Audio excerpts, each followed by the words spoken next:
All right, guys, welcome to the basement of my big, beautiful Tudor out in Madrona. In this video, I'm gonna talk about really just focusing down here, kind of some stuff to look out for when you're working in basements, and then what I look for when I estimate projects also, because that's one of the biggest things that can really hit you hard is underestimating. So before we jump into it though, check me out on Jared Flip Seattle on Instagram, my YouTube page, Jared Buys Houses, and then JH1 Homes on my Facebook page. So we're down in the basement right now, and I'll tell you kind of what our plan is for this area. So this is a pretty big house. We're about 2,700 square feet. If you saw the before videos, you know we're doing upstairs.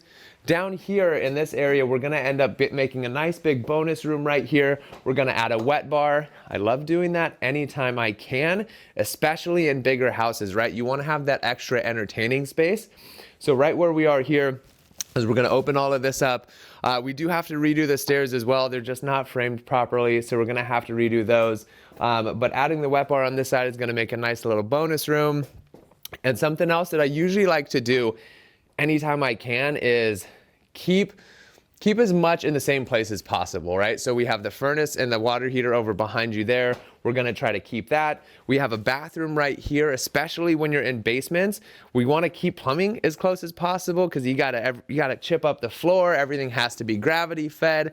And so that's stuff that we always wanna look out for. And then if you guys saw my video for my house next door, you know, water is always an issue. So we look for every single little crack, just like this one over here. It's already been sealed, but we're gonna seal that again. I don't want to risk it, okay? So always look out for that stuff. And then over on the back side, we're gonna have 2 more bedrooms back here, which is gonna be really great. Also, cool fridge, right? I mean, we come across a lot of like pretty random retro stuff. I just wish I had better homes for them. Oh, there's even some sake or something in there. I'm not gonna drink that. But cool regardless. So over on this side, again, we're gonna have the 2 bedrooms on the back side. And for me, that's kind of a normal setup. I usually like to have a couple bedrooms on one side of the house, and then we'll have a bathroom kind of in the middle, and you'll have a utility room, and then the bonus room. For me, that's a pretty standard setup, kind of rinse and repeat. Depends on the area, but that's what we're gonna do down here. Something else to note again, we have amazing ceiling height. We gotta be at least 7 feet down here, which for me is like a saving grace. It's really amazing. You know, it's well above what the minimum is. I think minimum is like 6'4" for existing, but that just doesn't cut it. So I usually like to be at least 6'8", and down here we're in great shape. So the last thing that I really wanna talk to you guys about is electrical, right? So this is a good looking panel. It's good that it's been upgraded. We have new service to the building. Like that's actually a really big plus. All of this wiring is newer wiring. But here's the caveat. This house was wired by the owner. They did all of this work themselves. I am not an electrician, and so I can't look at this and know what's right and what's wrong. And I have lost a fair amount of money on projects. Maybe not lost money, but I have gone well over budget, we'll say that, because I underestimated either electrical or plumbing.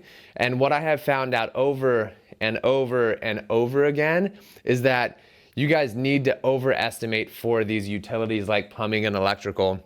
Homeowner said, everything's great, it works, it's fine, it's wired properly, but once you bring a real electrician in here to bring it all up to code, that's kind of a different ball game. So pro tip, overestimate for kind of everything, not like way overboard, but I planned for almost a full rewire on this house because we're gonna reconfigure the floor plan.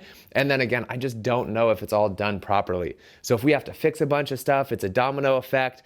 9 times out of 10, they're just gonna say, it's easier for us to redo it. Is that true? I don't know, but it happens anyway. So just be prepared for that stuff, guys.